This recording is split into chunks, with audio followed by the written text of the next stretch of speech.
সুপ্রিয় দর্শক, আসসালামু আলাইকুম। এখানে আন্তর্জাতিক সংবাদে যুক্ত হওয়ার জন্য আপনাকে অসংখ্য ধন্যবাদ জানিয়ে দিচ্ছি আমাদের হাতে থাকা সর্বশেষ আপডেট। পিণ্ডি চটকে গেল দিল্লির মোদির। সীতাকুণ্ডে 55 একরের অস্ত্র কারখানা। বাংলাদেশ সেনাবহরের সমরাস্ত্র হ্যাডাম শুরু। বঙ্গোপসাগরের বুক চিরে ধেয়ে আসা নোনা বাতাস সীতাকুণ্ডের ভাটিয়ারি এলাকার পাহাড়গুলোতে আশ্রে পড়ছে। বাইরের পৃথিবী ঘুমিয়ে থাকলেও এই অঞ্চলের একটি নির্দিষ্ট জায়গায় আজ এক অদ্ভুত গুমট বা রুদ্ধশ্বাস নিস্তব্ধতা বিরাজ করছে। জায়গাটির নাম জলিল টেক্সটাইল মিলস লিমিটেড। দীর্ঘ কয়েক দশক ধরে এটি ছিল কেবল একটি পরিত্যক্ত ধুমাখা ও জরাজীর্ণ কারখানা, কিন্তু আজ এই 54.9 একরের প্রায় 55 একরের বিশাল প্রাঙ্গণের মাটির নিচে কান পাতলে শোনা যায় এক অন্যরকমের স্পন্দন। এটি কোনো সাধারণ কারখানার স্পন্দন নয়, এটি হলো একটি স্বাধীন রাষ্ট্রের ইস্পাত কঠিন মেরুদণ্ড তৈরি হওয়ার শব্দ। আর এই শব্দের প্রতিধ্বনি হাজার কিলোমিটার দূরে গিয়ে আঘাত হানছে এমন এক জায়গায় যেখানে এতদিন বসে দক্ষিণ এশিয়ার ভূরাজনৈতিক দাবার ছ কষা হতো। নয়াদিল্লির সাউথ ব্লক। ভারতের ক্ষমতার এই শীর্ষ কেন্দ্রটিতে এখন রীতিমতো কাঁপাকাঁপি অবস্থা। ভারতের জাতীয় নিরাপত্তা উপদেষ্টা থেকে শুরু করে সামরিক গোয়েন্দা সংস্থাগুলোর বাঘা বাঘা বাবুদের রাতের ঘুম আক্ষরিক অর্থে হারাম হয়ে গেছে। তাদের সাজানো এতদিনের সব হিসাব নিকাশ এক নিমিষে পাল্টে দিচ্ছে চট্টগ্রামের সীতাকুণ্ডের এই একটি মাত্র খবর। তারা জানতে পেরেছে ভাটিয়ারির এই বিশাল পরিত্যক্ত জায়গায় গোপনে এমন এক মেগা প্রজেক্টের কাজ শুরু হয়েছে, যা ভারতের আধিপত্যবাদী কফিনের শেষ পেরেকটুকু ঢুকে দিতে চলছে সেনাপ্রধান জেনারেল ওয়াকারুজ্জামান। এক মাস্টার স্ট্রোকের ভারতের দাদাগিরি একেবারে ধুলোয় মিশে যাওয়ার উপক্রম হয়েছে সীতাকুণ্ডের এই বিশাল জায়গায়। বাংলাদেশ সেনাবাহিনী আসলে কিসের কারখানা বানাচ্ছে, ভিতরে এমন কি তৈরি হচ্ছে যার কারণে ভারতের মোদি প্রশাসনের তিলে চমকে যাওয়ার দশা। আজ আমরা সেই অজানা বিশাল কারখানার সব গোপন কথা এবং পিছনের রুদ্ধশ্বাস রাজনৈতিক থ্রিলারের পাতাগুলো একে একে উল্টাবো। 2026 সালের নির্বাচনের পর ঢাকা শহরের ক্ষমতার চেয়ারে যে নতুন চমক এসেছে তা পুরো বিশ্বকে হতবাক করে দিয়েছে। তারেক রহমান দায়িত্ব নেওয়ার পর থেকে আন্তর্জাতিক মাঠে এক পাক্কা এবং ধুরন্ধর খেলোয়াড়ের মতো দাবার চাল দিচ্ছেন। বিশ্বের বড় বড় পরাশক্তির নেতাদের সাথে হাত মিলিয়ে তিনি দেশের জন্য একের পর এক মেগা প্রজেক্ট বানিয়ে আনছেন। আর এই দৃশ্য দেখে মোদি প্রশাসনের রীতিমতো ঘাম ছুটে যাচ্ছে। এতদিন যারা বাংলাদেশকে নিজের পকেটে পুরে চুরি ঘোরানোর স্বপ্ন দেখাতো, যারা মনে করত ঢাকা শুধু দিল্লির ইশারায় উঠবে আর বসবে, তারা এখন পদে পদে ভিমরি খাচ্ছে। একদিকে প্রধানমন্ত্রী তারেক রহমানের মাস্টারমাইন্ড চাল, আর অন্যদিকে সেনাপ্রধান জেনারেল ওয়াকারুজ্জামানের সামরিক শক্তি বাড়ানোর অব্যর্থ মিলন। এই দুয়ে সারাশি আক্রমণে দিল্লির মাতব্বরি এখন লেজ গুটিয়ে পালানোর পথ খুঁজছে। মোদির ছায়াসঙ্গীয় উগ্রবাদী নেতা শুভেন্দু অধিকারী থেকে শুরু করে সাউথ ব্লকের কর্মকর্তারা ইতিমধ্যে বুঝে গেছেন আগের মতো গলাবাজি করে আর পার পাওয়া যাবে না।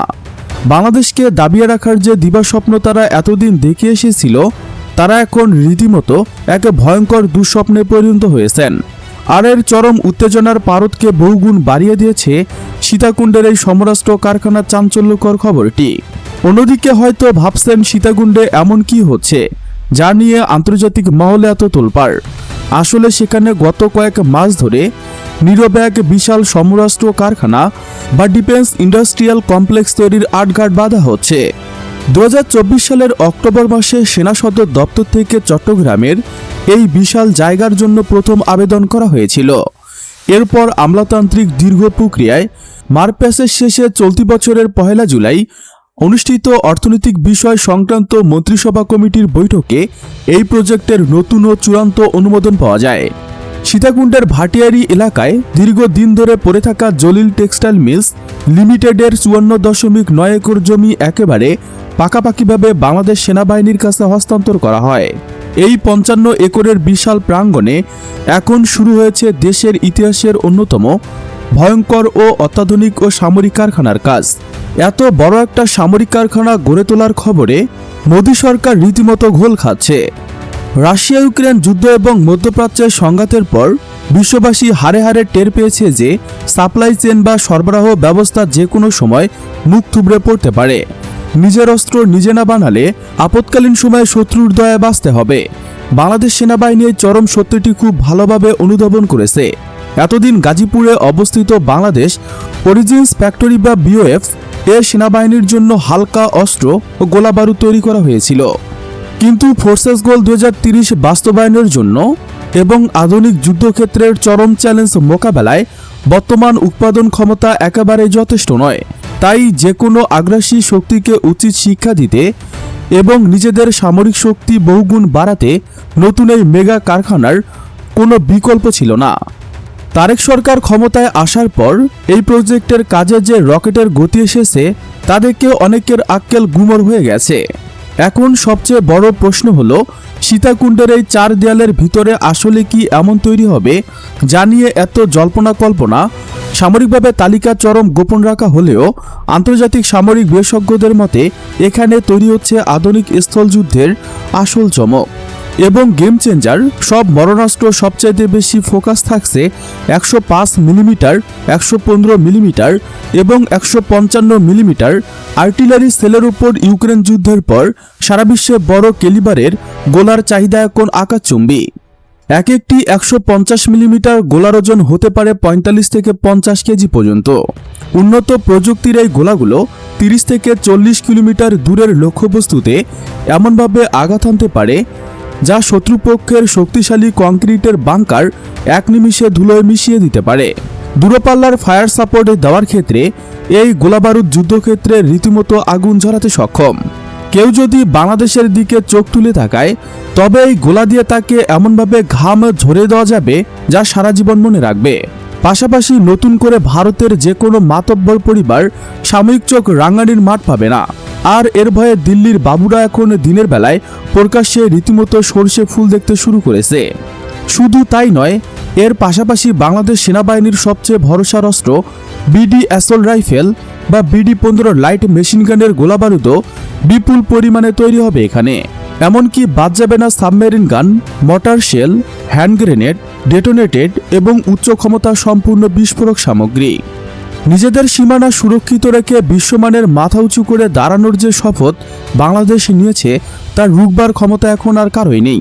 দিল্লির সাউথ ব্লক হয়তো এখনও তাদের শীতাতপ নিয়ন্ত্রিত কক্ষে বসে নতুন কোনো ষড়যন্ত্রের জাল বুনছে।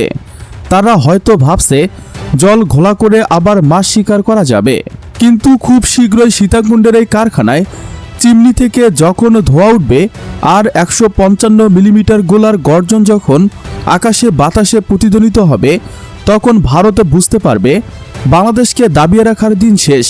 মোদী সরকার যতই জল ঘোলা করার চেষ্টা করুক না কেন, বাংলাদেশের এই অদম্য যাত্রাকে থামানো এখন তাদের সাধ্যের এখন একেবারে অতীতের বিষয়।